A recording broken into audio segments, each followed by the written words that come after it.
माँ भी ना, पता नहीं हर वक्त क्यों इतनी परेशान रहती हैं। सुबह बात करूँगा। अस्सलाम वालेकुम दोस्तों। ज़िंदगी की दौड़ में हम इतना आगे निकल जाते हैं कि ये भूल जाते हैं कि पीछे कोई हमारा इंतज़ार कर रहा है।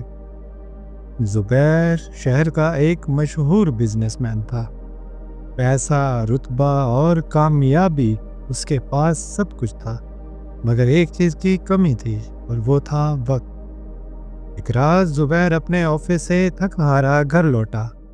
टेबल पर फ़ोन रखा तो स्क्रीन रोशन हुई।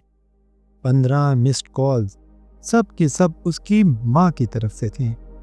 ज़ुबैर ने ठंडी आह भरी और चिड़चिड़ा कर बोला, माँ भी ना, पता नहीं हर वक्त क्यों इतनी परेशान रहती हैं। सुबह बात किया करूँगा। और सो गया। सुबह सूरज की पहली किरण के साथ ही उसके फ़ोन की घंटी बजी और इस बार फ़ोन उसकी माँ का नहीं बल्कि हॉस्पिटल से था। जब तक ज़ुबैर हॉस्पिटल पहुंचा सब ख़त्म हो चुका था। सफ़ेद कपड़े में लिपटी माँ की खामोशी उसे चीख चीख कर सवाल कर रही थी। घर वापस आकर ज़ुबैर ने कांपते हाथों से माँ क्या वही पुराना फ़ोन उठाया। वो देखना चाहता था कि आखिर रात को उन्होंने 15 बार कॉल क्यों की थी। क्या उनकी तबीयत ख़राब थी? क्या वो डर रही थी?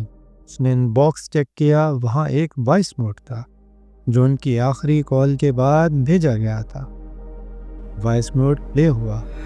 माँ की धीमी सी आवाज़ गूंजी, बेटा, मुझे पता है तू काम में बहुत मसरूफ़ है, इसलिए बार बार कॉल करके तुझे तंग किया।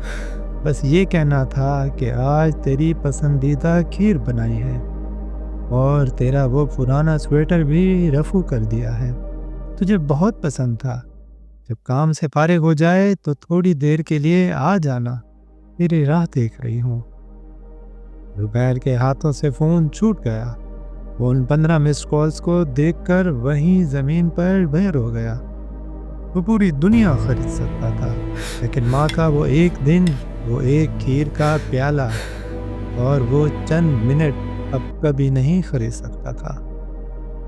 दोस्तों, कामयाबी ज़रूरी है, लेकिन इतनी भी नहीं कि जब आप पीछे मुड़कर देखें तो मुबारकबाद देने वाला कोई बचा ही ना हो। अपने प्यारों को वक्त दें, इससे पहले कि उनका वक्त ख़त्म हो जाए। जज़ाकल्लाह।